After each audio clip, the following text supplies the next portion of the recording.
A marcha foi uma reação à baderna que estava tomando conta do país. Não podíamos deixar as coisas continuarem do jeito que estavam, sob o risco de os comunistas tomarem o poder, dizia Maria Paula. A Aliança Nacional Libertadora era um movimento de massas gigantesco, com mais de 200 mil militantes em todo o país. Nós, os comunistas, quando entramos na organização e preparamos a insurreição de 35, éramos minoria dentro dela. Os comunistas que pegaram em armas em 69, como Carlos Marighella, diziam que tinham centenas de quadros preparados em todo o país. Milhares de militantes que estavam prontos para desencadear um maciço movimento revolucionário. Quantos? Onde? Nunca apareceram. Nunca acreditamos nisso. Quem tem a razão? Salve galera, esse aqui é um podcast experimental que a gente está gravando hoje. Quem vos fala aqui é Vinícius França, Dredinho. À minha esquerda eu tenho o menino Guilherme. Apresente-se, Guilherme. Oi gente, eu sou o Guilherme. Faz sentido. Também de história aqui, todos nós, cursando a história do Brasil. À esquerda de Guilherme nós temos um menino inocente. Quem é você, inocente? Oi, meu nome é Tarek. E à esquerda do Tarek não tem ninguém. Não, mentira. Temos um convidado especial que prefere permanecer incógnito porque ele é foragido.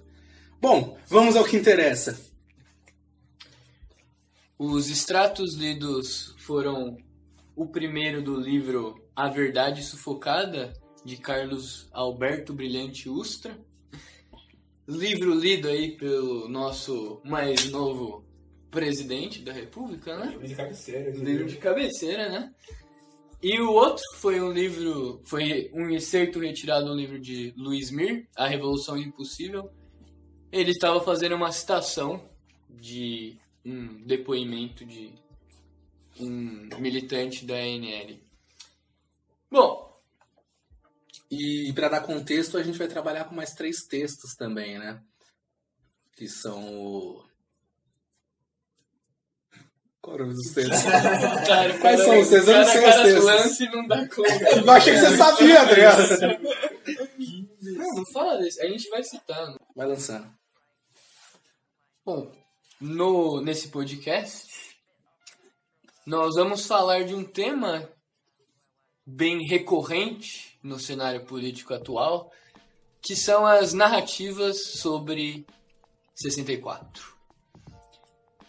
A gente acha importante usar esse livro do Ustra, porque, é um livro que qualquer matéria que a gente vê sobre o Bolsonaro, a galera referencia muito esse livro. Pra vocês terem noção, o subtítulo desse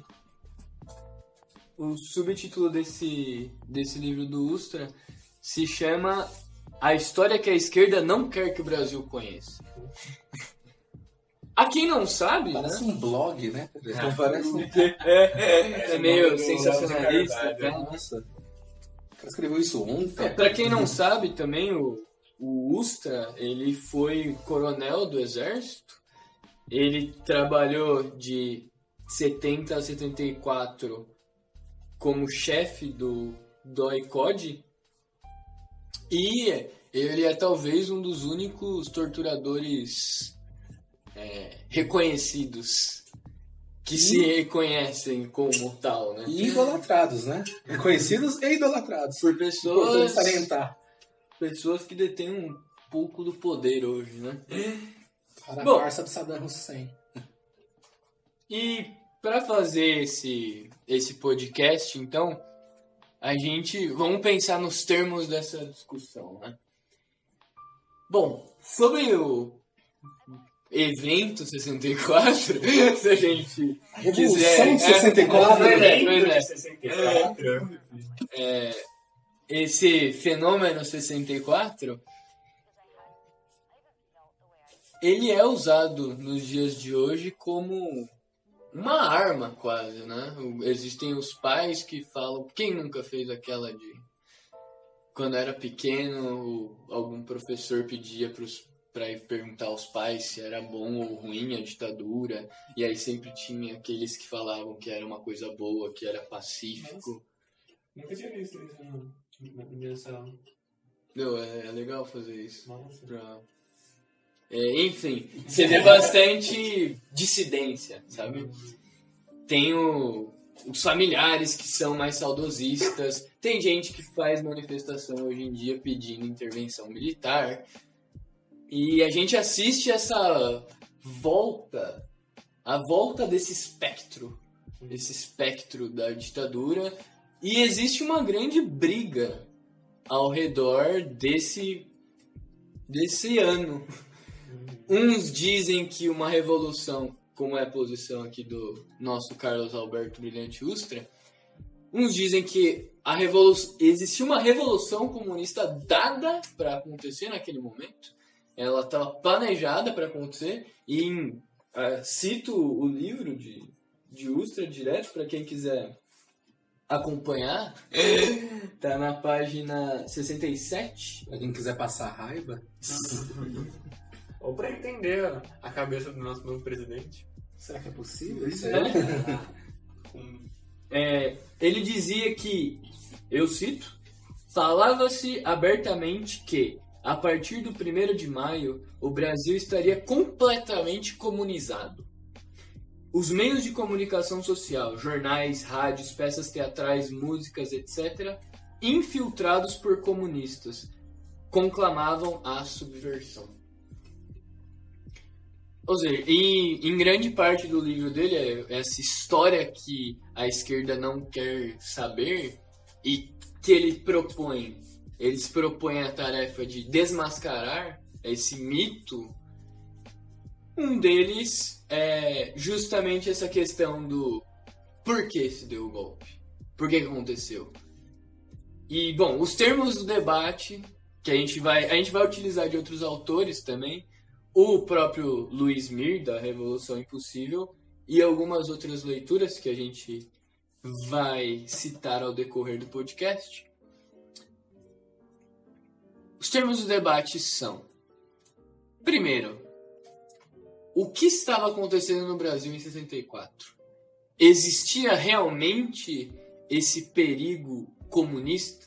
Esse perigo de revolução comunista? E o movimento comunista do Brasil era organizado de tal maneira que a revolução era realmente, como diz o Ustra, que um simples passo? Em 1º de maio de 64 está tudo comunizado? Segunda questão como se deu a resistência após 64? Porque existe também um debate sobre a questão do ser legítima a vigilância, a censura, a imprensa, devido a esse perigo, a esse terrorismo que sempre estava por ali, que a oposição nutria em relação ao governo. E terceiro ponto é a questão dos Estados Unidos. A questão dos Estados Unidos, que o Ustra, no seu livro, ele nega essa história de que os Estados Unidos apoiou o nosso golpe militar. Assim, ele deixa claro, ele não diz golpe militar, né? Ele diz contra-revolução. Olha só. E é um jogo de palavras, né? A guerra no século XXI é de palavras. É o famoso, pra ele não fazer, eu vou fazer. Exatamente. A contra-revolução de 64, pro Ustra, ela aconteceu sem uma influência maior dos Estados Unidos. Os Estados Unidos não, embora apoiasse, realmente tivesse planos para o Brasil, caso uma revolução comunista se instaurasse, não teve um fator decisivo como ele afirma, tem nas narrativas da esquerda. E as esquerdas geralmente acreditam maior apoio dos Estados Unidos. Nesse ponto realmente a gente vê que no geral, a literatura de esquerda aponta uma ênfase americana no golpe militar, só que se a gente for ver por um jeito assim, supostamente imparcial, se é que isso existe, tem-se que o apoio americano não era definitivo, né? Não era definitivo, mas existia e no mínimo os Estados Unidos foi conivente. Né? E tem aquela relação, né, que quando o embaixador americano, né, trocou ideia com os caras e aí eles falaram, vai rolar mesmo, e os americanos mandaram combustível, né, mandaram um navio com escolta cheio de combustível, que meio que nem foi necessário, né, porque não teve resistência nenhuma. Inclusive é o que alguns autores apontam, né, quando vai falar da esquerda, né, da resistência armada, aponta como uma falha essa, né? Que todo mundo esperou se dar o golpe, esperou o poder se consolidar para depois fazer uma resistência armada. Quando os caras chegaram para fazer, só abriram a porta e falaram bem-vindo. O que aconteceu é que já estava no governo Lyndon Johnson, tava essa tensão, que o cara que estava aqui narrava pro Lyndon Johnson que ia acontecer uma revolução, que ia ser sangrenta pra caramba. No fim, mandaram esse tanto de porta-aviões, porta-helicópteros, sei lá, 120 toneladas de armamento e não aconteceu nada. Os caras estavam se preparando pro Vietnã, né? Lyndon Johnson estava com o Vietnã na cabeça, medo dos comunistas de lá, achou que aqui era igual. Eu vi até que por causa dessa pouca participação efetiva, né? Que, assim, não precisou de nenhum aporte militar, né? Talvez por esse motivo que eles olhem de uma forma revisionista, né? Porque... Nossa, esqueci o que eu ia falar. Para os mais alarmistas, para os adeptos aí de teoria da conspiração, para os pessimistas, exatamente, 64 veio o navio com gasolina, tudo. Esse ano chegaram aí coisa de 100 blindados, tá vindo mais uns 200, né? Então, fica no ar aí, galera. Eu lembro que o reconhecimento por parte dos Estados Unidos que o movimento que se deu foi um movimento legítimo, veio assim, em tempo recorde, sabe? Coisa que, sim, eles já estavam... seria impossível num governo que... vamos ver para ver... Vamos esperar um tempo para ver o que vai ser, o que a comunidade internacional vai reagir. Não, eles logo deram um aval que tá tudo bem, né? E isso, caramba, é crucial para entender a participação efetiva, né, dos Estados Unidos. É quando você já tava com o texto pronto no WhatsApp, você tava esperando para dar o enter, né? Tipo, os Estados Unidos fez. Mas não concordo. Só deu um enter. Falar, não, a gente fez aqui na hora. E é engraçado que existe entre a esquerda e a direita uma disputa sobre esse fenômeno que é a disputa de saber quem estava do lado da democracia. A questão é saber quem começou a atacar a democracia. Bom, segundo as Forças Armadas, e segundo o texto aqui que a gente se inspirou para fazer esse episódio, as Forças Armadas elas se sentiam no dever histórico, né, de ser a defensora de um regime político e moral da sociedade, sendo inclusive defensor da Constituição e da democracia, mesmo que para defender isso seja necessário um golpe e destituir um presidente ou coisa do tipo. Alguns vão dizer que é contraditório, alguns vão olhar com um olhar mais... Como todo mundo sabe, para você defender a Constituição e a democracia, você tem que acabar com a Constituição e com a democracia. É assim que o guarda-costa funciona. Desde que você vai tomar um tiro, ele te dá uma facada. Bom, para citar o texto aqui que eu acabei de fazer referência, chama O Golpe de 64 e o Regime Militar Brasileiro. Apontamentos para uma revisão historiográfica. Foi escrito por Marcos Napolitano. E comentando aí sobre essa questão dessa briga, por que existe essa briga para começo de conversa, né? Quem atacou primeiro a democracia? Porque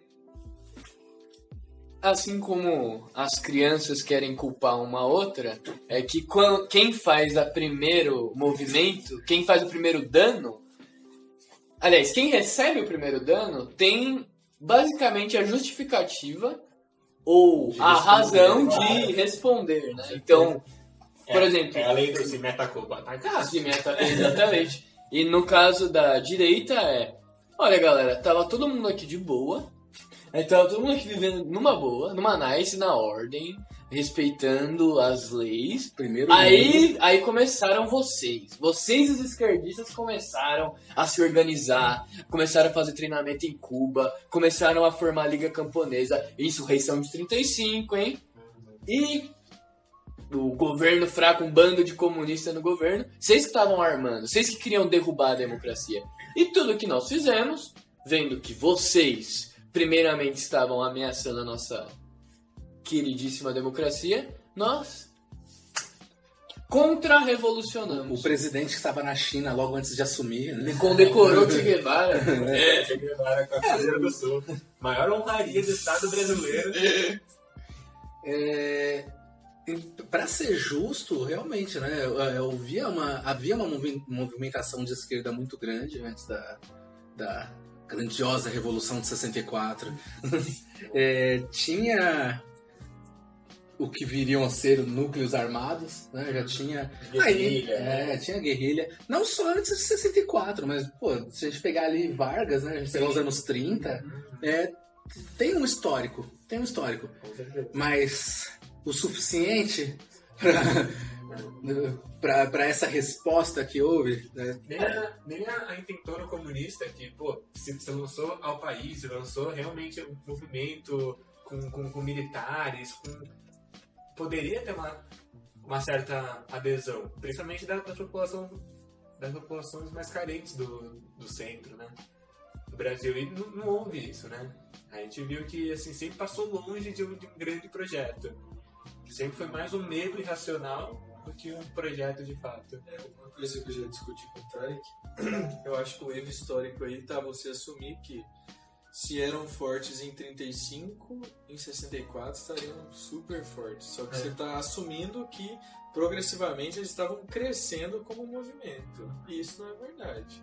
Tanto é que eram vários movimentos que estavam...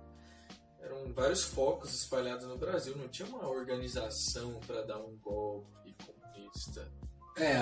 A Denise Hollenberg, no Esquerdas Revolucionárias e a Luta Armada, ela fala, né, que existiam várias células, tudo, mas uma das maiores falhas da esquerda no geral e dessas células é que não tinha uma adesão popular. Não tinha aquela, né, o que é mais importante ali no marxismo, que seria a questão da ideia de classe. Não tinha, nem coisa de greve, né, tinha essa adesão forte. Nem os trabalhadores de fábrica tinha essa ligação.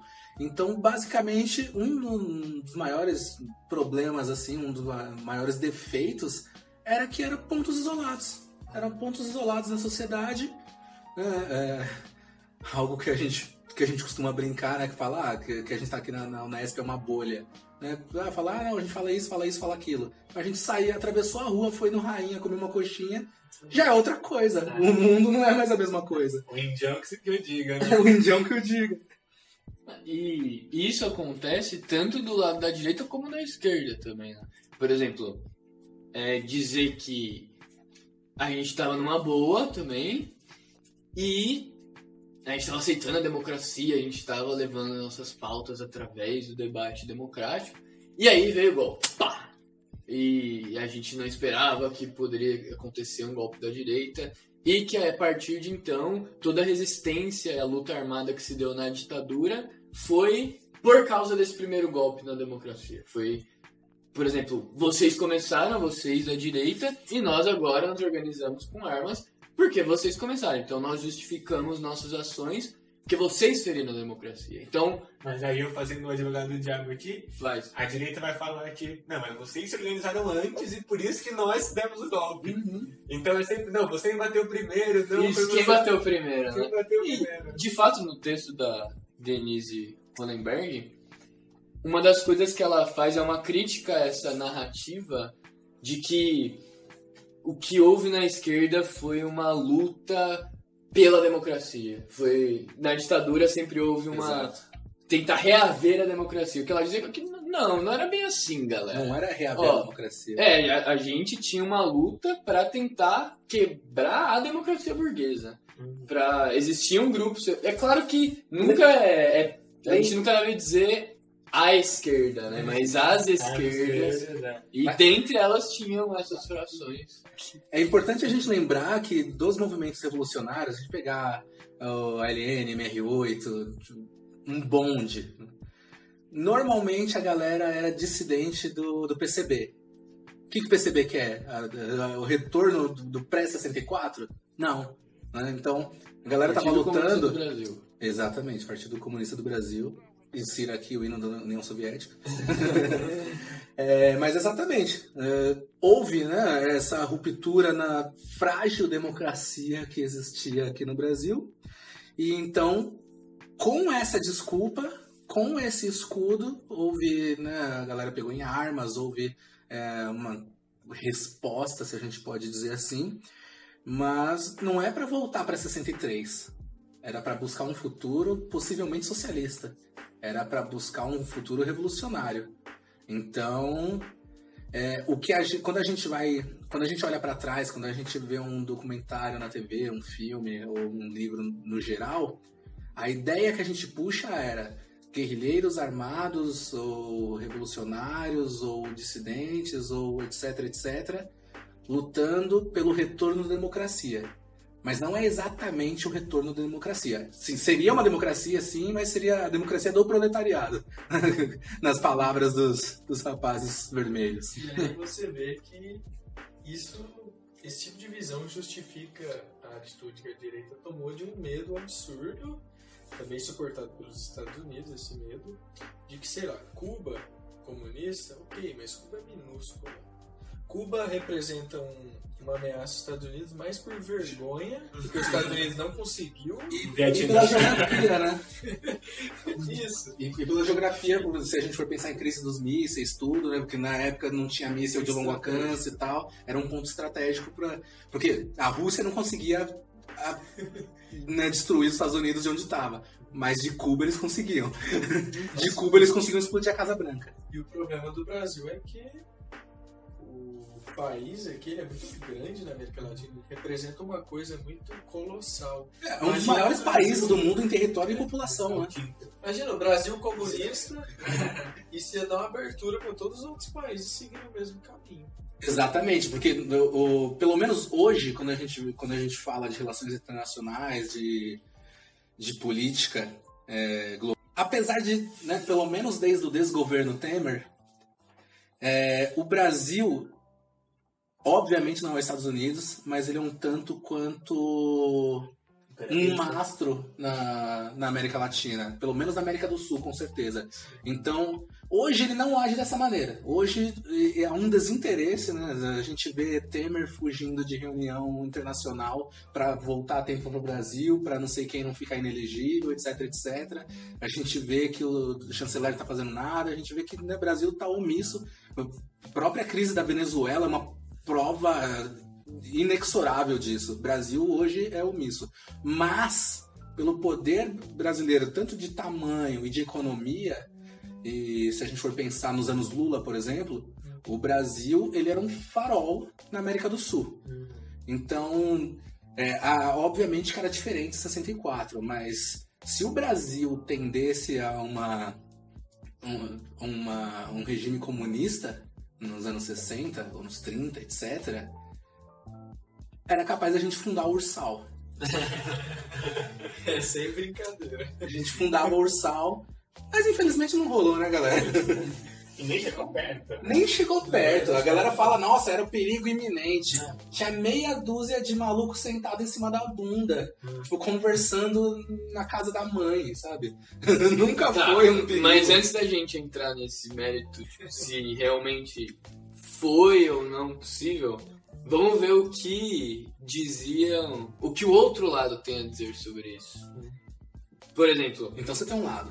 Claro que eu Esse daí, É o da verdade. a verdade, como é que é o indústria? É a verdade sufocada, né, galera? É esganada. Ele manja disso. Pelos comunicados. O Ustra manja disso. Exato. Mas, enfim. Numa análise que faz o Glauco Soares, o historiador, ele diz que 3 eram as grandes razões pelas quais os militares, ele no seu livro, o Glauco faz uma análise do que diziam os militares sobre os seus motivos para realizar a dita contra-revolução. E nesses 3 grupos a gente tinha uma crise de insubordinação no exército.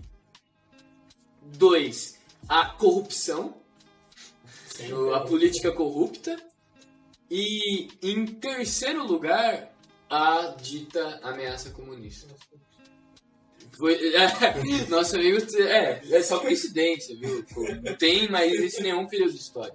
Não, é importante a gente salientar, mais uma vez, servir um segundo prato aqui pra galera os pessimistas, os da teoria da conspiração e etc.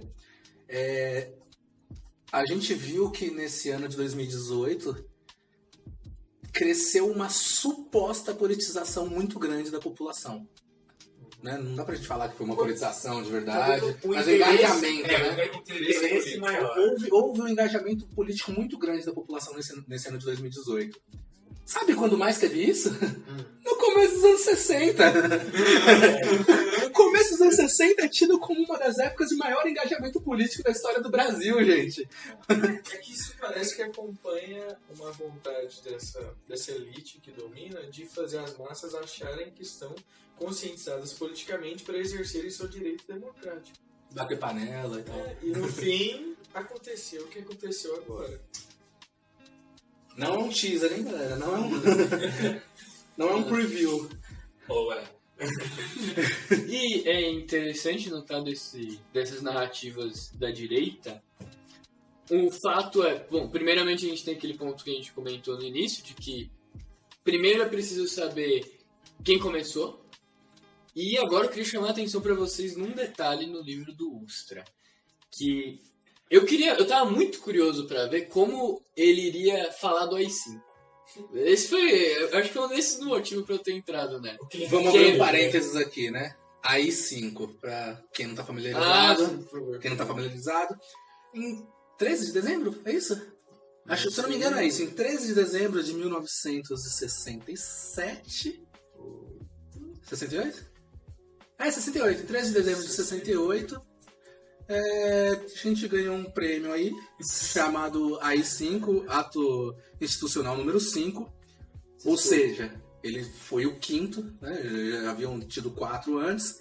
Que foram 4 aí mais calmos, mais tranquilos. E aí chegou o AI-5, que foi o divisor de águas. Algumas pessoas dizem que a ditadura militar brasileira começou em 68, não em 64. É o golpe dentro do golpe. O golpe dentro do golpe. Avião, manda um abraço aí. Castelo Branco. Castelo Branco, manda um salve. Feito o parênteses, bom, tava muito curioso para ver como ele ia justificar o AI-5. E aí, antes de... É um livro que segue uma cronologia, e ele fala de 64, e aí ele fala dos 4 atos institucionais, os 4 primeiros. Aí depois tem uns 5 capítulos que é só destinado a falar de atentados terroristas que a esquerda fez. Então percebam, Suposto. porque a gente tá entrando no pensamento do cara. Terrorista também de acordo com o ponto de vista. Porque segundo a lei da Copa, terrorista aqui é a gente. E esses atos terroristas, eu digo terrorista para dar uma ênfase do que é no pensamento dele. Bom, e no entender, ele estrutura o livro dessa maneira. E aí eu pensei, mas por que ele faz isso, né? Por que ele não segue 64? Por que ele não fala de todos os atos institucionais? E aí eu vi que, sei lá, na literatura chama-se isso de preparar o solo. Ele tava... Você arma o solo... Exato, você começa a dar aquela trabalhada no solo pra quando chegar num local o leitor não tenha uma reação muito... Ele consiga ver que tava caminhando pra isso, sabe? Ele consegue criar uma conexão entre os fatos. E eu cito aqui o parágrafo que ele faz logo antes de falar do AI-5 propriamente. Além de atos terroristas, o governo Costa e Silva ainda se defrontava com parlamentares da oposição que, incessantemente, se pronunciavam de modo muitas vezes ofensivo ao regime e às Forças Armadas. Um desses discursos, feito pelo então deputado Márcio Moreira Alves, além de tentar desmoralizar as Forças Armadas, incitou o povo a não participar das comemorações de 7 de setembro. O governo pediu à Câmara dos Deputados licença para cassar seu mandato, o que foi negado. Esse Márcio, inclusive, incitou as mulheres a não acompanharem os militares nesse tipo de manifestação nessa época. Olha só. Que absurdo. Que absurdo. Revolucionário. E o ano de 1988, continua, foi marcado pela intensificação de tumultos, atentados à bomba, assaltos a unidades para roubo de uniformes e armamentos, assaltos a pedreiras para roubos de explosivos e assaltos a bancos. Gostei dessa parte. Greves por toda parte abalavam a economia. A radicalização da política era cada vez maior. E então, pum! Aí sim. Aí ele fala, então o governo teve que. Foi obrigado a. Então, vocês percebem que tem se a gente quiser trazer um termo da psicologia Não pra tinha cá... outra alternativa. Exatamente. Isso é quase um narcisismo perverso, no sentido de que, explico, é uma maneira de que a pessoa se coloca na qual ela nunca é a agente de suas ações. Ela nunca faz as coisas por livre e espontânea vontade, mas porque ela sempre foi obrigada a agir de tal maneira. Foi coagida. Não existia outra maneira, sabe? Exigiu que ela intervisse, porque senão Exatamente. o caos ia... Na Assembleia, o Costa e Silva tinha solicitado para cassar o mandato dos dois deputados, só que a galera também da Arena negou a fazer isso. E aí, o que o AI-5 fez? Ignorou todos eles e foi lá e cassou. É isso. E dissolveu a Assembleia por um tempo. E aí essa é a hora de fazer uma nova pergunta, né? O Márcio Moreira Alves, perdão. Só perdoado. Ele era comunista? Ele foi logo tão acusado de ser, né? Cara, hoje até o Márcio França é comunista. Então quem é que não é? E falando, aprofundando mais um pouco no AI-5, Vai pegar C. ele fala brevemente, ele lista, né, o que é o AI-5. E ele fala a suspensão dos direitos políticos e garantias constitucionais, dentre outros. Só que Só isso. então, o que é isso? O que tem nessa pequena frase? Suspensão dos direitos políticos e garantias constitucionais. Aí eu fui caçar o texto do AI-5 na legislação da época. E eu achei isso aqui, ó. Artigo 5º.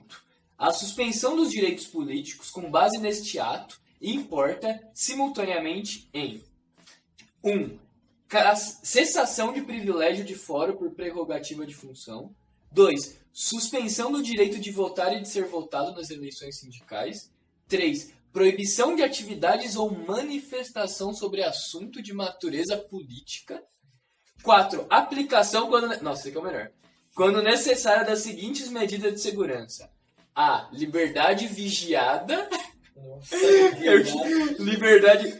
B. Proibição de frequentar determinados lugares. E C. Domicílio determinado. Ou seja... Liberdade vigiada é tipo um Black Mirror, né? Se você perde... O cara tava É um vendo paradoxo. Na internet, os caras já tava pensando nisso. Não, é a famosa carta branca. Ou seja, a suspensão dos direitos políticos é a suspensão de você poder levantar um cartaz criticando o governo. Vamos lembrar que o AI-5 é tido pela esquerda como o que barrou os movimentos sociais. Né? A gente vê a historiografia, a literatura de esquerda falando que o AI-5 foi basicamente o que destruiu os movimentos sociais. É verdade, pero não muito. A gente tem que ver que, na verdade, os movimentos sociais já estavam se esvaziando. Né? Depois de 65, eles já estavam se esvaziando. Então, sim, o AI-5 ele foi ali uma barreira para a remanescência dos movimentos sociais, mas não foi essa grande quebra, essa grande revolução. Já era algo que estava esvaziado e perdendo força. De fato, e se a gente pensa agora como as movimentações da esquerda, porque grande parte do livro do Ustra, eu diria que quase 70% dele, você vê pelos capítulos, é dedicado a falar de atentados. Atentados, segundo ele, terroristas. Atentados que a esquerda produziu e, de alguma maneira, a imagem que ele faz ver, antes da gente dizer se ela é verdadeira ou não, é essa de que o Brasil, principalmente no começo dos anos 60, vivia essa turbulência política, tinha um governante fraco, que era o João Goulart, e que os movimentos de esquerda, antes do golpe, da contra-revolução, como ele chama... O movimento de 64. Contra-revolução por quê, né? Porque ele estava para acontecer uma revolução comunista. E para ele, tudo que ele fez foi ser contrário a essa avalanche comunista. Então, é um movimento de barrar. Não é um movimento de afirmar uma coisa, mas é sempre de parar um movimento que, segundo ele, estava fervendo e que, em 64, ia acontecer. Fontes. Ligas camponesas. Ele fala sobre as ligas camponesas que tiveram treinamento de Cuba, o que não é mentira. De fato, e essa é uma questão que eu queria entrar também. Muitos desses atentados que ele narra, de fato, não são... Ele não está mentindo.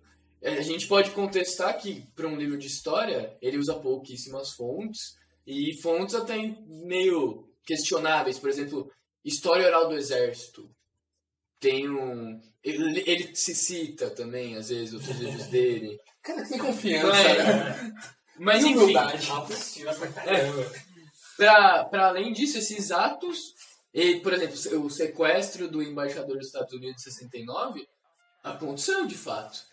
Só que aí ele articula esses atos de certa maneira para dar para os seus leitores uma visão de que a esquerda era isso. Ser de esquerda significava estar de acordo com todos esses preceitos comunistas soviéticos. Um adendo aqui realmente eu não tenho a menor dúvida que houveram atentados de grupos de esquerda revolucionários, mas também não há a menor dúvida que houveram vários falsos atentados por parte dos militares, né? Se você for pegar jornal da época, você vê aquela clássica que era 2 militares que a bomba explodiu antes, né, no carro com eles. Sim.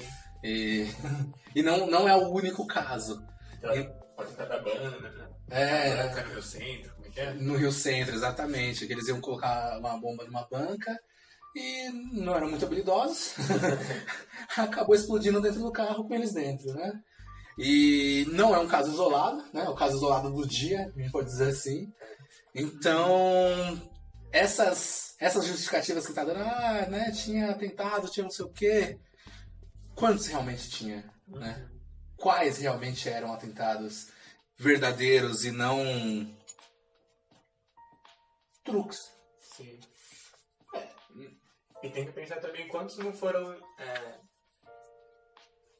o quão, assim, a resposta foi mais agressiva pela truculência que o exército toma conta das ruas. É que a gente presta mais atenção nisso em 68. Só que talvez a perseguição de movimentos populares, de artistas, pessoas que tinham alguma relevância na sociedade, provavelmente já começou em 64, 65, ali, por aí.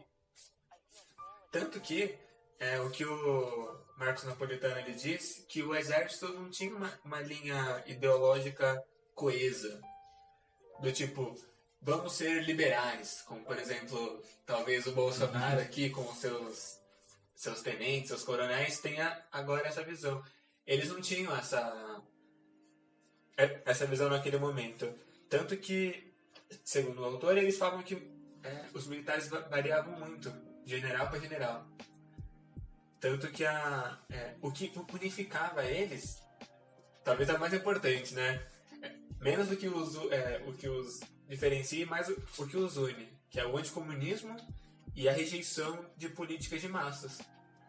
Que é o que o Vargas fazia, que é o que o Jango fazia, que o Jango quase tentou fazer, assim, né? Porque, caramba, foi um movimento militar que deu fim a um movimento militar. Tá ligado? Tipo, pra você ver a pluralidade. Coisa de republicar as bananas mesmo. Não, pra você ver a pluralidade que o Brasil tem, sabe? Às vezes a gente acha que militar é uma coisa coesa, homogênea, assim, e tem vários grupos ali agindo, né? Se a gente for ver, na própria resistência, existiam muitos militares, né? De baixa patente, mas inúmeros militares estavam na resistência, né? Principalmente nas guerrilhas, né? Quem pegava em arma, quem é que tinha mais prática nisso? Sim, quem teve o treinamento militar. Mas uma outra coisa que unia os militares era uma obsessão, segundo o autor de novo, pelo desenvolvimento industrial. Mas é um desenvolvimento industrial estatal, né? É uma questão de conservar os seus bens, o petróleo, enfim. Que, trazendo para os dias atuais, meio que se perdeu isso. Né? Essa questão do militar ser preservar as riquezas do Brasil. Sim. Como exemplo, hoje a gente tem o Bolsonaro que fala muito disso, mas todas as decisões são contrárias, né? Não, ele fala os votos dele são contra isso. É um movimento liberal, de vir empresas para vir né, trazer investimento e tal, e nunca uma empresa nacional. E agora, voltando ao que o Guilherme tinha falado da pluralidade dos movimentos, tanto na direita como na esquerda, eu fiz uma leitura comparada assim, do mesmo fenômeno em dois textos. Num do Ustra e outro no trabalho do Luiz Mir, Revolução Impossível, que é sobre o sequestro do embaixador dos Estados Unidos. O nome dele é Charles Burke Elbrick, o diplomata norte-americano que aqui estava. E, bom, do Luiz Mir, ele dizia que no dia 1 de setembro de 69, pela manhã, um Fusca com 3 passageiros empreende viagem em direção ao Rio de Janeiro.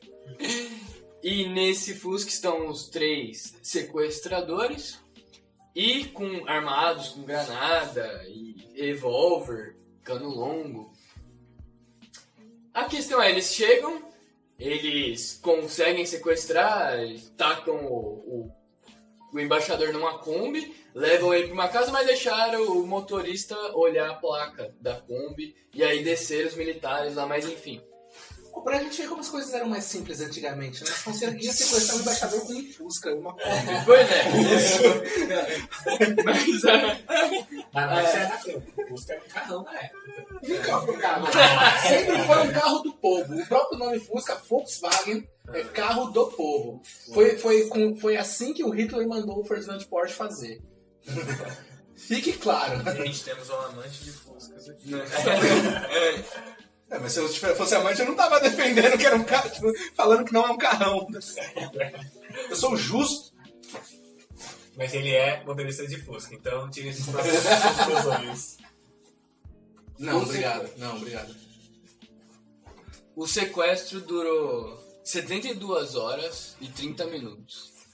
E eles deixaram o embaixador numa casa que eles alugaram um mês antes. Mas o ponto que eu quero tocar aqui é o que o Luiz Mir usa os depoimentos sobre esse tal sequestro. Primeiro, o Carlos Marighella, que, enfim, foi feito por membros da ANL, Aliança Nacional Libertadora. E o próprio Marighella nem sabia disso, não sabia desse sequestro. Ele era contra. E ele até chamou os caras pra conversar depois e falou, véi, vocês fizeram uma grande cagada. Cuba, o Fidel, ele fez a ONU tomar uma nota dizendo que ele não havia participado, ele não tinha nada a ver com isso. Tirou dele da reta. E a própria ANL fez uma crítica a esses três, porque a ANL, ela era uma organização descentralizada, então os guerrilheiros tinham uma certa autonomia para agir. E muitos dos membros criticaram muito essa ação, por quê? Primeiro porque esse nem era a estratégia, que era primeiro começar no campo e então levar para a cidade, e segundo, velho, é embaixador dos Estados Unidos.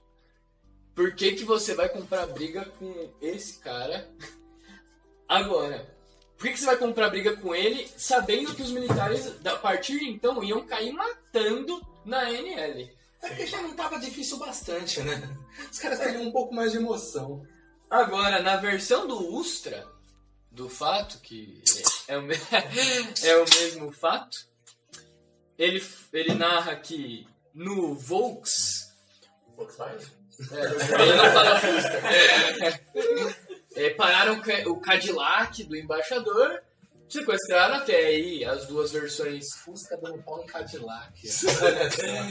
Até aí as duas questões, as duas narrações estão de acordo. Aí tem ele fala do apoio, né, da repercussão e das motivações. Aí ele dá a entender, eu cito aqui, desses, a ANL ajudou, ele diz, e desses que ajudaram, alguns, apesar de banidos, voltaram clandestinamente e reiniciaram mais preparados, depois de cursos em Cuba, a guerrilha no Brasil. Primeiro, a guerrilha. Segundo, ele dá essa ideia de que o Marighella estava por trás até do ato e de que existia essa grande unidade da esquerda, essa grande coesão entre toda a guerrilha, essa coesão entre os guerrilheiros do Rio Grande do Sul e do norte do Piauí, sabe? Esse tipo de força comunista que realmente poderia ameaçar o país. Você massifica o medo. Tipo, qual é a ameaça? A ameaça tem no país inteiro. E a ameaça é encabeçada por esse cara aqui.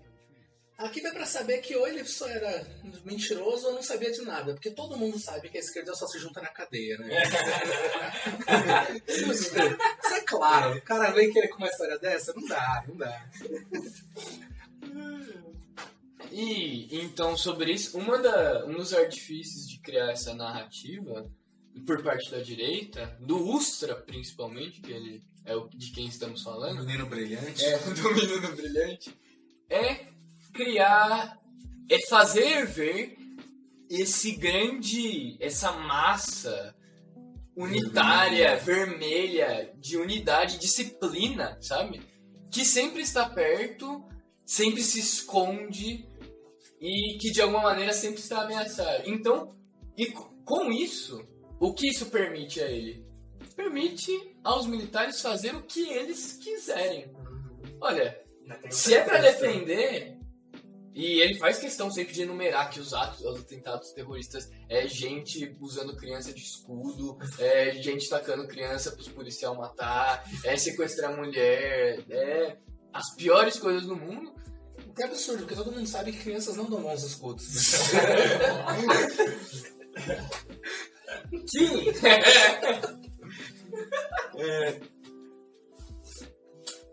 Até perdi o que eu ia falar.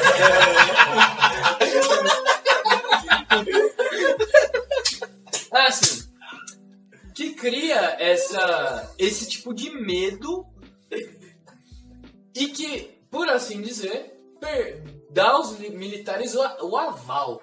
Fala assim, olha, o Brasil tá um tumulto, então tá aqui na mão de vocês. Resolve. Volta ao que era antes, a ordem. Paralelo, MST no governo do Bolsonaro, a partir do ano que vem, vai ser considerado terrorista se invadir terras. E o que vai considerar invasão? Ainda bem que MST não invade terras, né? Só ocupa.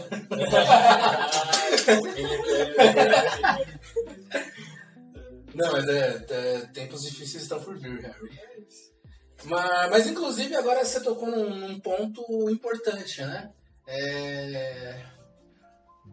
Essa questão de, não sei o que, entregar na mão dos militares e tal. E é muito comum, né, de praxe, a gente no geral falar a ditadura militar. E não foi uma ditadura militar. É importante a gente lembrar que foi uma ditadura civil-militar. Não chegaram os militares lá e falaram, quem disse que a boca é tua? Os caras chegaram... Quem falou que o comando é teu?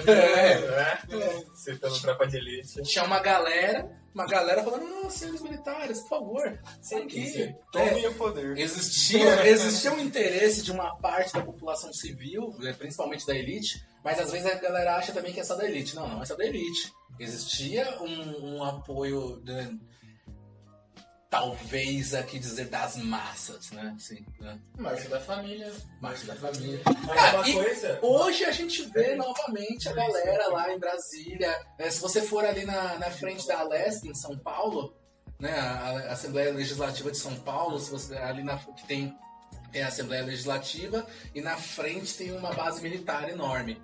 Se você for ali hoje, você vê uma galera, né, civis, talvez alguns diriam que desocupados, fazendo acampamento ali com faixas pedindo intervenção militar. Se você for em Brasília, tem aquela galera pedindo intervenção militar, achando que a bandeira do Japão é uma bandeira comunista. Então, existe uma demanda de algumas camadas da sociedade. Então é importante a gente lembrar isso.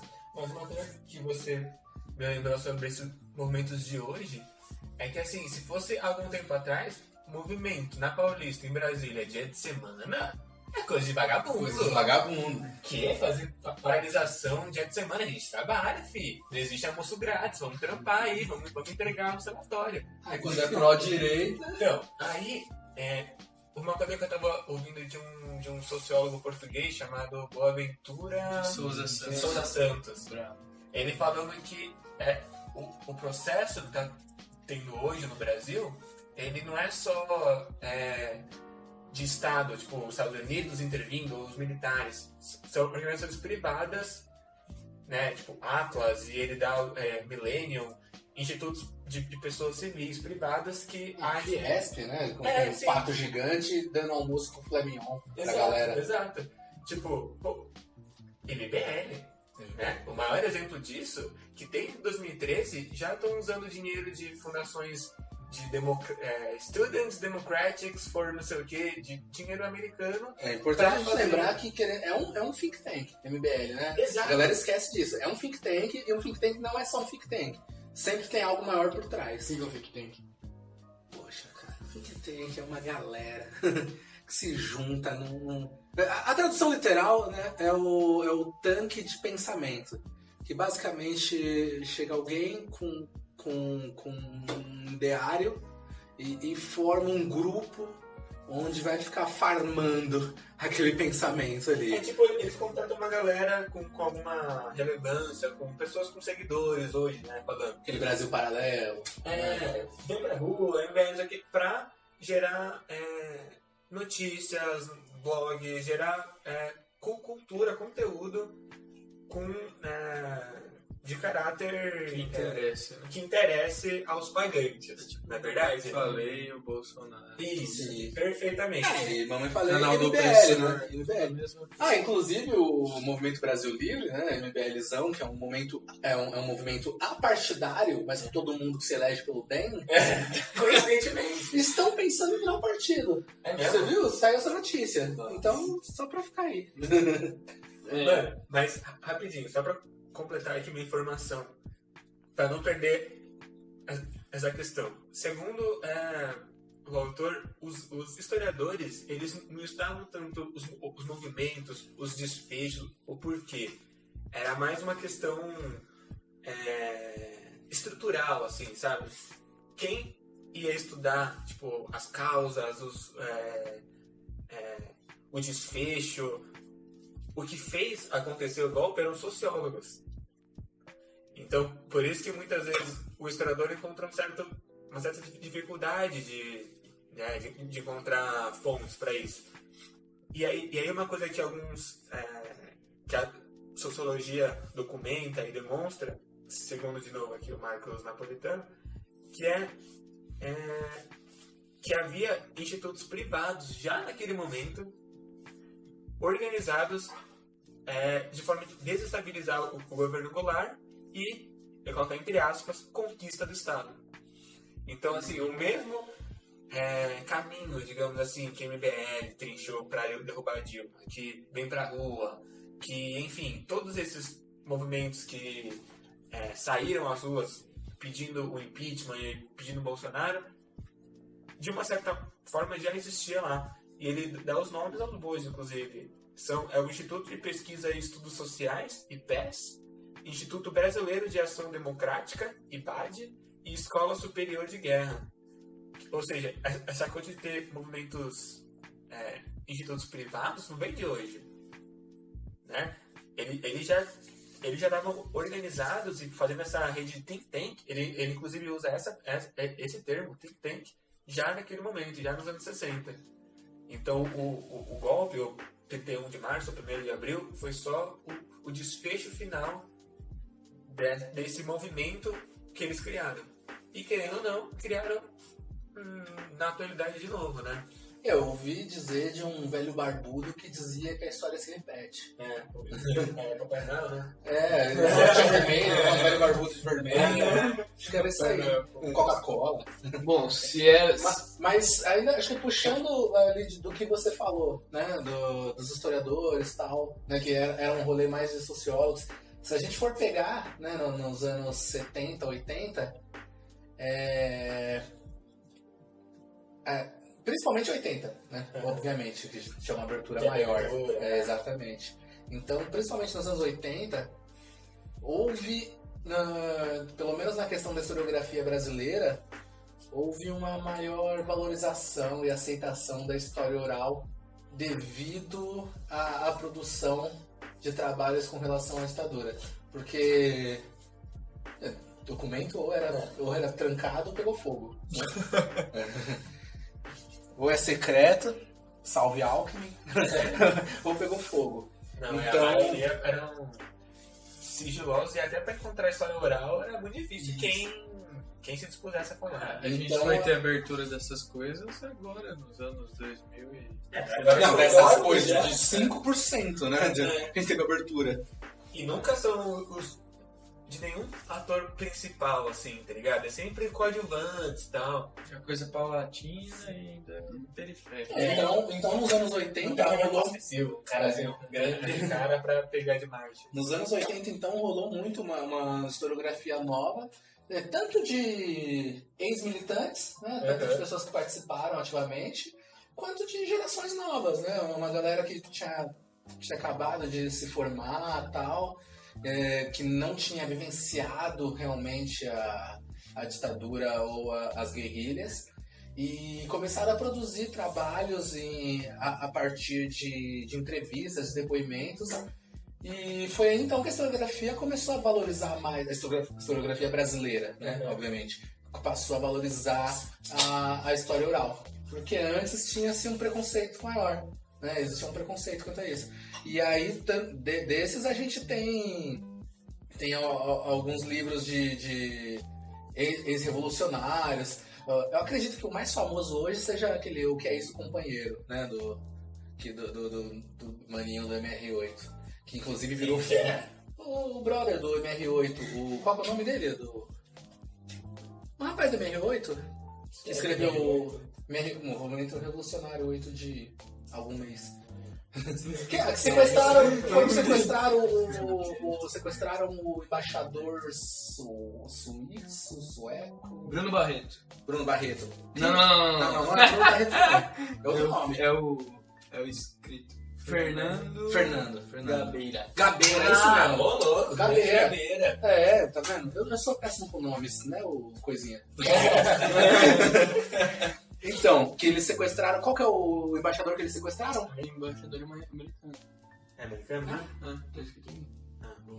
Então tô juntando duas histórias aqui na minha Mas cabeça. se eu não me engano, Mas, então, esse foi tido, inclusive virou filme em 97, o que é esse companheiro. E esse ficou como o imaginário da ditadura. Né? Houveram outros livros do mano lá que era indígena e revolucionário.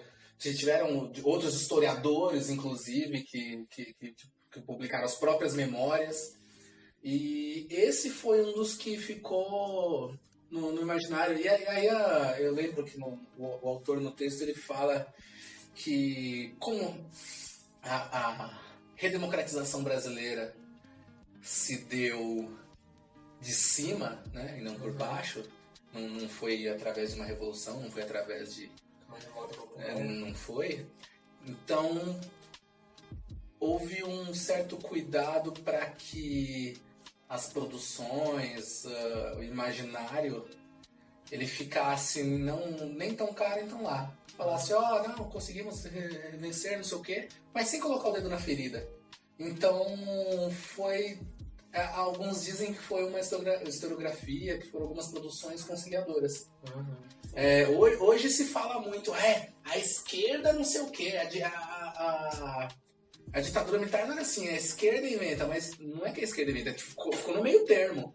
A única coisa que a esquerda realmente venceu, assim, né, ideologicamente, foi a questão das guerrilhas e a questão da tortura. Tirando isso, foi muito algo conciliador, foi muito algo meio termo. Essa transição aconteceu porque os militares viram que eles não davam conta mais de sustentar aquilo, que veio o milagre econômico e depois começou a haver uma crise. O milagre econômico virou inferno astral. Isso, virou inferno astral. E eles tinham que fazer uma transição calma. É uma transição com uma anistia dos dois lados, sabe? Vocês não culpam a gente depois, nossos militares, e a gente anistia vocês aos poucos. Inclusive nem foi aquela anistia dois lados, né? Porque os presos políticos, eles tiveram redução de pena. Mas eles não tiveram... Eles não foram perdoados. Eles tiveram redução de pena só. Os militares, os torturadores, Brilhante Ustra hoje tá aí. Morreu, passa bem. Mas muitos receberam pensões, formas de... teve indenização pra galera familiar daquelas ossadas e etc, né? Mas se você for ver, tipo, muitos dos revolucionários que foram presos, salve Comando Vermelho, diga-se de passagem. Muitos dos revolucionários que foram presos, etc., a galera não foi solta, a galera não foi inocentada. Sim. Agora os militares estão todos inocentes. Sim. Agora pensa... com os filhos recebendo pensão ainda. Então, Mareta Severo manda um abraço. Agora pensa que isso só mostra o que vocês estavam falando de essa produção de fonte que a gente tem, porque a história oral é isso. Você não tem fonte, você produz. Elas têm que usar o presente, as pessoas vivas, para contar do passado. Esse evento 64 é um evento vivo, em dois sentidos. Primeiro que as pessoas, por ser uma história meio recente, os nossos pais viveram nesse período, os nossos avós, enfim... É um evento que circula entre as bocas num sentido de experiência vivida. Comigo não foi assim. Lá comigo nunca vi esse tipo de coisa. E sempre traz pro pessoal, né? Isso, é um evento pessoalizado pela população. E segundo sentido que é um evento vivo, porque os nossos políticos adoram se referir a ele. Tanto contra quanto a favor. A Dilma, Comissão da Verdade. O próprio fato da Dilma ser eleita presidente fez voltar esse... o pessoal mandando foto do mugshot da Dilma, né? A foto dela de quando foi presa, espalhando na época da eleição, a galera mandando foto. Assaltante de banco aí, não sei o quê. E aí, galera... Mano, é isso mesmo, ela defendeu contra a ditadura, tá certo. E a galera tá achando que ela que tá errada, né? Lembrando que não é assalto a banco, é expropriação. E pegar o que é do povo, né? Expropriação pra financiar a luta do povo. Mas Ele é... tá falando por ele, viu? Não, ele é Vinícius França. Ó, aqui, ó. FBI, tô fora dessa, hein? Ó, equipe Bolsonaro, quem quiser aí. Mas se a gente for ver... Não, vai. Uma coisa legal sobre essa. Que a gente tá falando sobre Gabeira é que, mano, como a esquerda era plural, assim, tá ligado? Que assim. Até de uma certa forma. Pra você ser contra o governo militar, então você ser meio de esquerda, meio de direita, você já era jogado pro Partido Comunista, porque era o único partido mais autônomo, assim, que tinha alguma Não tinha PSOL. Não, então, pô, o Serra, a FHC, todos eles eram do Partido Comunista, e nem por isso quer dizer que eles eram realmente comunistas. O Gabeira, inclusive, ele foi, dizem algumas fontes, assim, que ele foi convidado para participar porque ele sabia falar inglês. Que ele era um dos poucos guerrilheiros na época, assim, que conseguia falar inglês, então ele fazia a tradução do que os guerrilheiros pediam e o que o embaixador falava. Né? Então, talvez eu não sei se naquela época ele realmente tinha um pensamento mais extremista ou coisa do tipo assim, mas a gente vê ele hoje em dia ele trabalha na Globo News, né, o AGT. Ele tem um programa de observação de pássaros. Ele... Comunistão, full comunista. ele... Pássaros comunistas. Ele comenta em jornal da Globo News, ou seja, é um cara que dispensa comentário, assim, não tem nada relacionado à esquerda. Pra quem acompanhou a obra, viu que ele teve uma relação durante o cárcere. Você pode gritar um Estocolmo aí, mas ele teve uma relação extremamente saudável com o embaixador. Tipo, fizeram ali uma suposta amizade, assim, né, pra dizer. E não era a mesma coisa que nos porões do DOPS. Sim. Ele não viu nenhum rato, o embaixador. E pra vocês verem como esse é um evento vivo, o próprio livro do Ustra, que foi escrito em 2006, ele faz várias menções de reminiscências desses movimentos ditos terroristas dos anos 60 nos movimentos atuais. Por exemplo, ele fala aqui na página 72: discutiram os erros e acertos das ligas camponesas num congresso, visando a futura criação do MST. Os estímulos são os mesmos, a preparação é similar. Porém, estamos no século XXI, em que as distâncias ficam reduzidas drasticamente pelo toque mágico dos meios eletrônicos e pelo acompanhamento dos fatos em tempo real. A diferença entre as ligas camponesas e o MST é que o presidente nunca vestiu o boné das ligas camponesas. Ou seja, você pode ver que é um livro que fala sobre esse tempo da ditadura civil-militar? Sim. Mas, ao mesmo tempo, é um livro que tá falando sobre agora. É um livro que tá falando, olha, galera... O Lula tá com... Exatamente. É a mesma coisa. Tá vendo aquela galera de lá, essa galera daqui? Sim. PT igual... O PT de hoje é o PC do B de antes. Uhum. O MST de hoje são as ligas camponesas de antes. Esse jogo de seios que se quer criar pra fazer valer as suas teses, as suas propostas. Narrativa, né? Ou seja, é exatamente isso. É essa tentativa de criar esse fio único que conecta esse presente e passado. E, de fato, esse evento é mobilizado em muitos discursos. E a gente vê diretas referências a ele. E estudar esse evento agora eu tomo um lado, que é a esquerda. Estudar esse evento... Estudar esse evento e saber melhor sobre ele, se aprofundar nele, eu acho que é um trabalho a ser feito. Principalmente porque é de esquerda aí.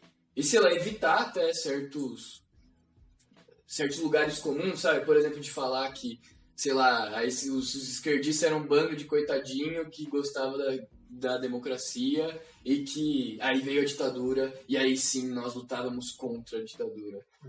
Que não foi assim, não tinha ninguém santo Mas também não existia essa unidade comunista que queria a ditadura do proletariado. Tinha ninguém santo, mas era tudo menino bom, vai.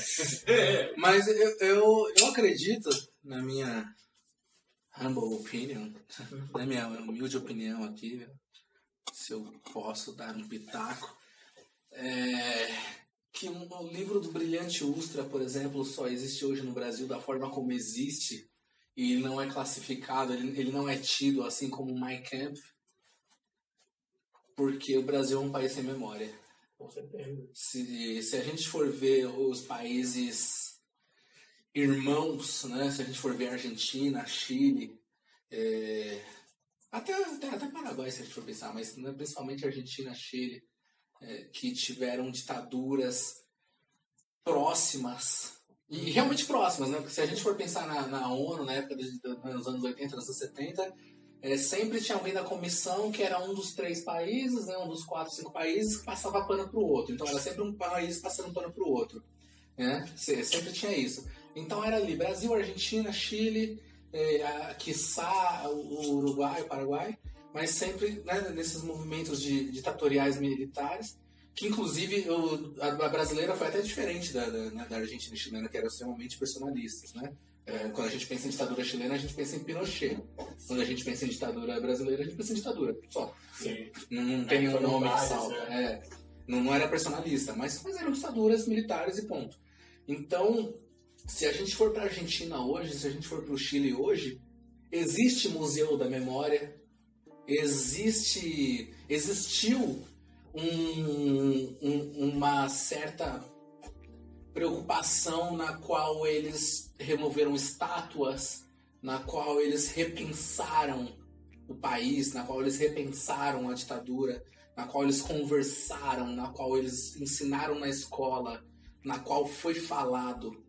E aqui no Brasil, se a gente for pensar, não só na ditadura, se a gente for pensar em escravidão, por exemplo, não tem uma memória, não tem uma reflexão.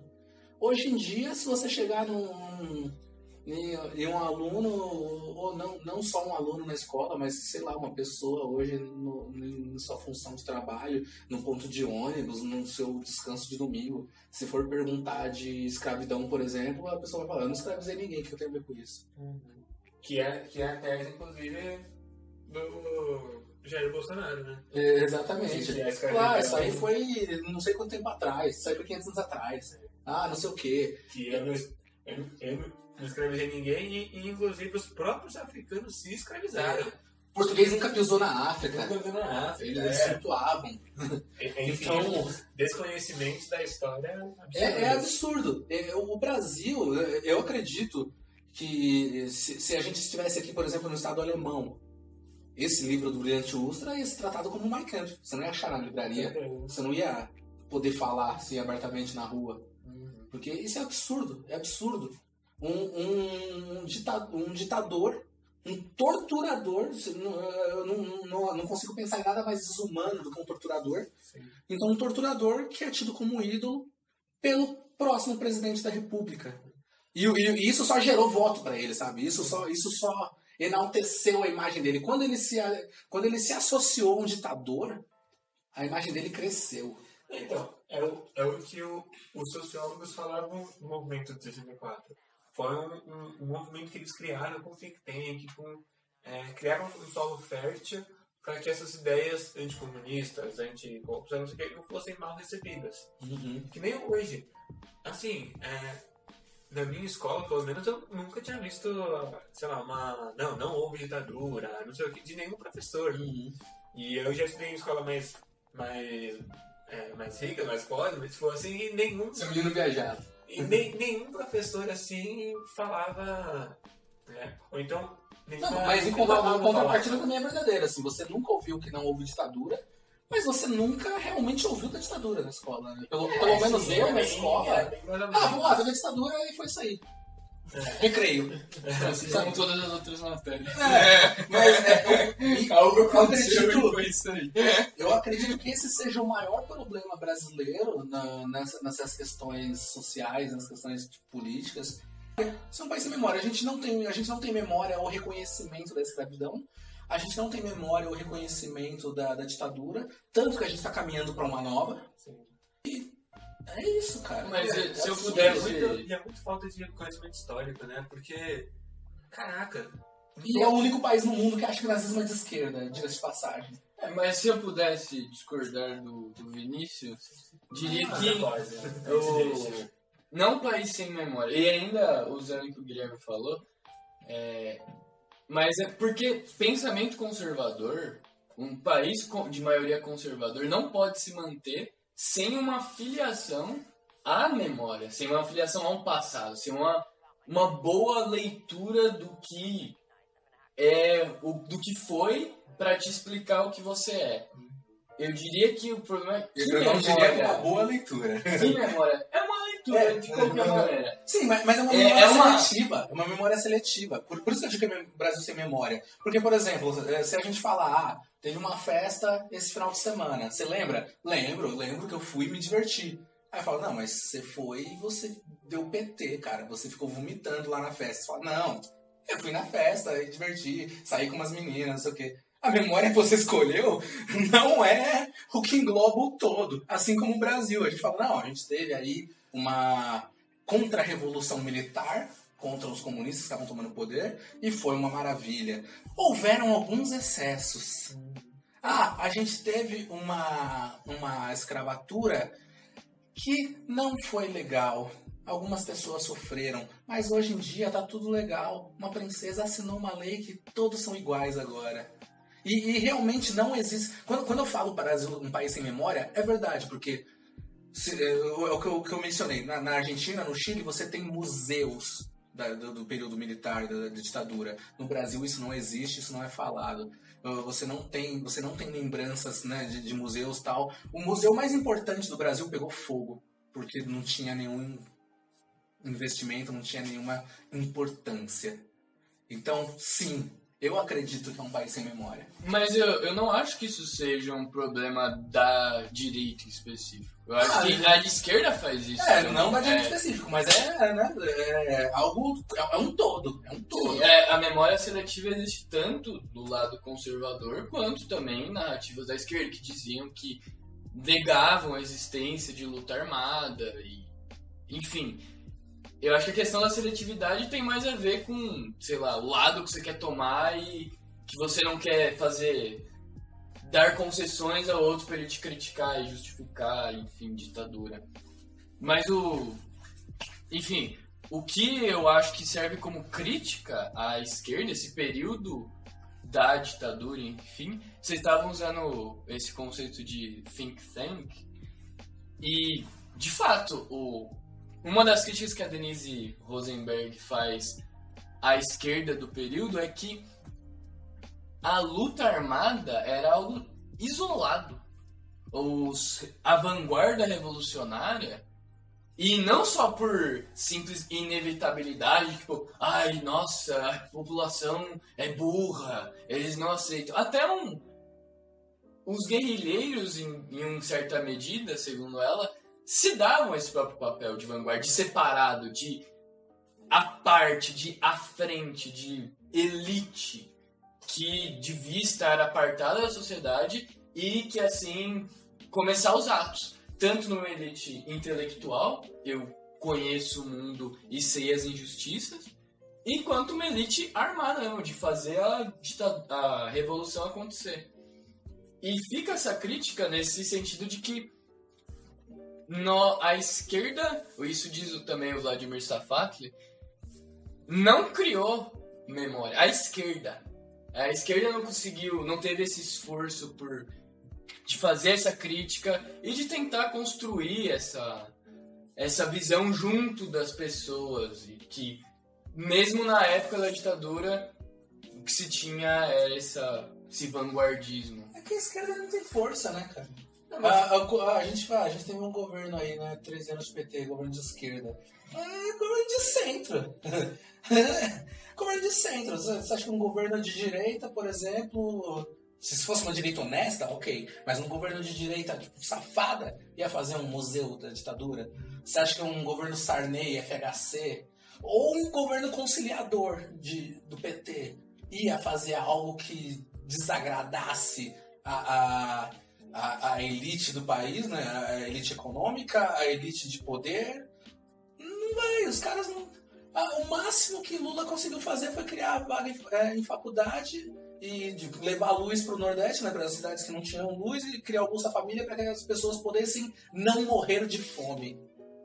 Que é um avanço, né, não estou desmerecendo, é um avanço colossal, porque se você tinha uma pessoa que antes morria porque não tinha nem o que comer e agora pelo menos só é pobre, já é uma melhora. Mas é conciliador, né, infelizmente. E mais uma vez, né, o que a gente comenta muito em rodinha de bar, de conversa as pessoas hoje odeiam o PT, mas foi nos anos Lula que surgiu a maior parte da classe média, que vingou, minha tia que tinha um mercadinho, hoje anda de Audi, etc, etc, etc. Sim, mas você deu o poder de compra para as pessoas, mas você não deu educação, você não deu... Não quero dizer aqui ideologia, mas você não deu, sabe, uma visão maior. Não. Você deu, por exemplo, criou vaga de faculdade, sim. Mas você não investiu na educação básica. Então você está colocando pessoas na faculdade que muitas vezes não... Não, mas isso aí, tipo assim, faz uma ressalva. Os que entram de escola pública têm resultados iguais ou até maiores do que os que entram por... A gente está pensando em faculdade pública. Se a gente for ver o grande boom, é ProUni. Sim. E infelizmente é uma realidade diferente. E até mesmo na mas pública. Também se a gente for ver aquela pesquisa que a gente viu uns anos atrás, que falava que, acho que, sei lá, 20, 30% dos universitários brasileiros são analfabetos funcionais. Porra, velho. Não era aceitável que 10% fosse. Não é aceitável. Então, mas uma coisa que até a Valéria falou na aula aqui, que foi... falou que, caramba, o PT fez essa coisa, isso aqui, e não ajudou a educação, assim, sabe? Tá, inseriu gente, não sei o quê, mas assim, pelo menos a educação, sabe? E aí você vê que realmente, porque assim, pelo menos nos livros de história que eu tive, nas apostilas, né? Quando tratava de ditadura, mesmo que rápida, assim, os professores falavam que foi tortura, enfim, foi ruim, sabe? E eu acho que esse boom agora de pessoal falando de um revisionismo, não sei o quê... Isso era ruim pra quem era bandido, né? Eu acho que é um reflexo do que a nossa educação é muito falha. Sim, com certeza. Porque isso a gente tá vendo em história. Mas a gente tá vendo também gente, sei lá, que teve biologia e é criacionista, por exemplo. A gente vai entrar na questão da fé, não sei o quê. Mas, enfim, é uma questão de biologia. Em matemática, tem muita gente que não... Sabe, tem dificuldade de fazer uma conta demais, uma multiplicação. Então, assim, esse é um reflexo muito maior do descaso que os governantes têm com a nossa educação, sabe? Porque o que a gente vê em história é o que, tipo, exacerba, tá ligado? Mas ninguém pergunta o que você sabe de química, e às vezes o cara não sabe nada, tá ligado? Cara, essa é a maior arma do Bolsonaro, né? Falando que o jovem sabe se quer ser menino ou menina, mas não sabe fazer uma equação, né? Tá ligado? Então, tudo isso que a gente vê hoje é o que a gente comentou muito, acho que nesse semestre todo, nas coisas que a gente foi lendo, nas coisas que a gente foi conversando nesse ano, é que realmente 2018 tá muito parecido com anos 60. Primeiro quartel dos anos 60. Sim. E, bom, esse evento 64, contra-revolução, movimento, revolução, olha só, pra você ver que pra gente o que importa, guerra não é vencida com arma, é vencida com histórias. É palavra, velho. Você chama o negócio de confiança. Sai daqui, falar isso pra uma bazuca. Mas quem motiva aquele a pegar a bazuca pra começar a conversa, né? Essa a questão. É verdade. E, enfim, talvez o que sirva pra gente ver esses textos sobre 64 é ver esse lugar que às vezes a esquerda se coloca de vanguarda revolucionária, de algo acima da população, que culminou nesse isolacionismo e essa distância das pessoas que faz ver qualquer reivindicação como um ato terrorista. Bom, então é isso. Eu acho que quem quiser dar mais uma passeada nesse conceito, né, nesse rolê, tem ótimas obras aí, né, porque nem tudo é artigo científico e faculdade.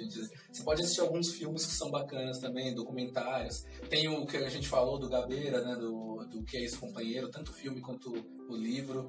Tem aquele outro documentário lá, O Cabra Marcado para Morrer, que também vai pegar um pouco essa questão rural na época da ditadura. Então tem muita coisa legal aí, né? Netflix e outros serviços. Sim. E também, pra quem quer livros de história... Tem o do Ustra. Tem o do Ustra. Mas eu recomendo fortemente o livro do Ustra. Eu recomendo o Mein Kampf aqui, galera. Você tem que entender o que o outro lado pensa, galera. Enfim, é isso. Obrigado pela escuta. Obrigado por ouvir o melhor podcast quando você não tem outra opção. Obrigado pelo seu tempo. Dá umas vidas aqui, ó. E tchau.